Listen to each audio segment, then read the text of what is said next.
Hello, welcome to Unfolding Ministries Weekly Teaching. I'm Debbie. And I'm Heather. And today we're going to be talking about making a mark based on Romans chapter 12. Such a rich chapter, but our key verse for this week is verse 9. Don't just pretend to love others, but really love them. Hate what is wrong and hold tightly to what is good. So Debbie, let me ask you, who in your life has made a mark for the sake of Christ? I have to say, undoubtedly, my father, Raymond Roden. He was a pastor for many, many years, most of my life. And he never grew weary of doing good. And he loved others. He loved us. And he loved sharing the gospel. He loved helping. It was his life. It was his way of life. And so he has changed me. Wow. Yeah. What a testimony, yes. Warren Wiersbe says, in the Christian life, doctrine and duty always go together. What we believe helps determine how we behave. And I love that. And as we're talking about being mission-minded and practicing hospitality, that must originate from a foundation rooted in love.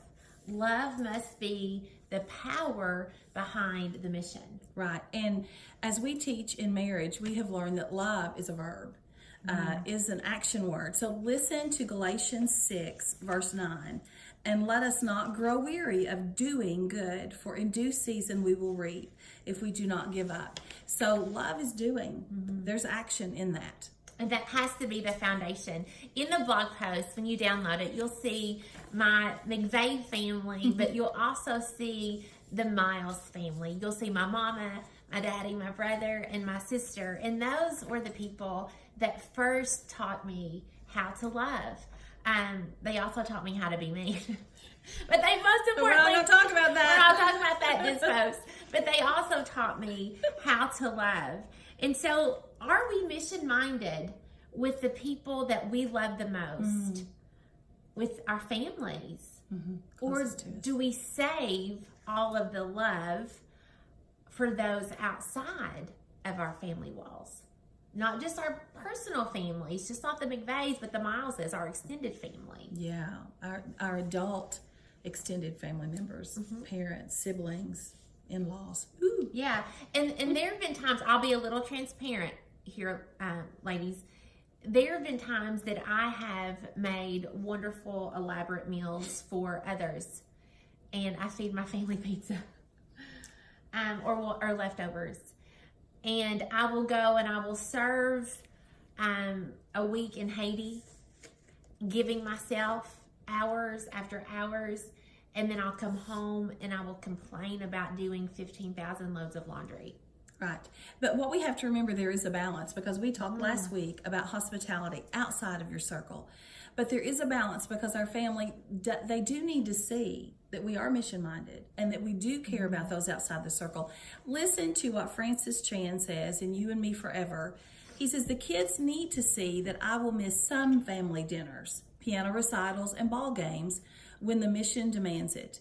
This isn't a very popular ideal in the American church. Listen to this, where we separate our love for God from our service to God. So we take the verb out of love sometimes. So he does say sometimes our children will see sacrifice, but not always. So in Romans chapter 12, the focus is going to be on verses 9 through 18. We would highly recommend for you all to read the entire chapter. It's so rich with doctrine and so rich with how-tos and what to-dos. But today we want to talk, there's 10, God provides us 10 ways to make a mark with our families and our extended families. Yes. Which could mean your in-laws, your cousins, your cousin-in-laws, all of those that are within your circle. So the first one we're going to talk about is never be lazy, but work hard and serve the Lord enthusiastically. Now, I just recently did a study on Proverbs. and it talked about the ant. And I've made a little bond with the ants, because the ants tell me not to be lazy bones, Right. but to consider its ways and to be wise. And so we must always be diligent to work hard and serve those that are within our families. Right. And then another one of the points is to love each other with genuine love and take delight in honoring one another. You know, we need to pray and ask God to show us how to love people, to really sincerely love them, even our spouses. And we talk about this in marriage and with your, if you're as adults with your parents or your children, to take delight in honoring one another, a sincere, genuine love, that we just take joy in taking care of them. Another point is to be happy with those who are happy and weep with those who are weep.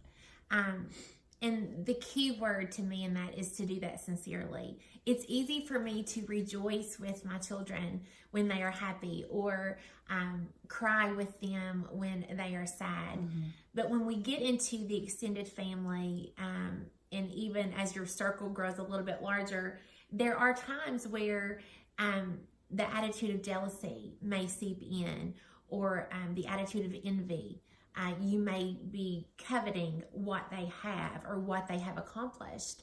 And so this is such rich truth that you sincerely pray about that. And Debbie, Right. I love how you brought that out, that if you catch yourself being jealous or being envious or why not me kind of attitude. Or you deserve that when something bad happens. I didn't think about I'm that. sorry. You know, She got what she deserved. you know, That's true. Yeah. You reap what you sow, but we shouldn't have that attitude. That's right. And so when you do catch yourself being a little ugly like that, then pray. Share that with the Lord. Lord, I've got some ugly thoughts going on in my head. I'm not feeling the way that your word tells me I should feel. Will you please help me and give my spirit a fresh and a new way to love them and to serve them, because we're called not only just to love them, but to serve them. And this next one goes right along with that, to bless those who persecute you. Don't curse them, but pray that God will bless them. So, you know, Heather's talking about our own attitude, but now we need to pray for them. And seriously, if we are children of God, our goal would be for everyone to be right with God. So we should pray for them. We shouldn't try to get back at them.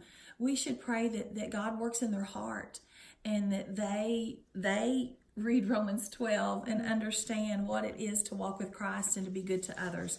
So again, it goes back to prayer, and pray that God will change them and that you can make things right.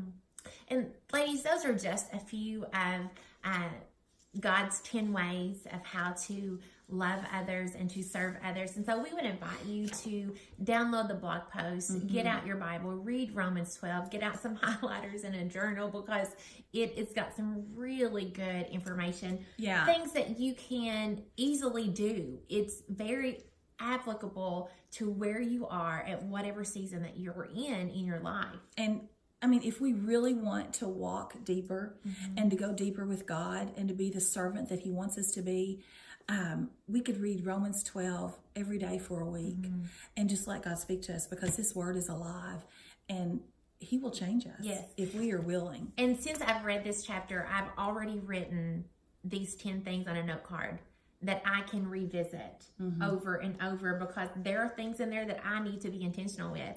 And so, ladies, as we close, let me remind you that we must be mission-minded, keep our doors open, and make a mark on people's lives as we love God and as we love others.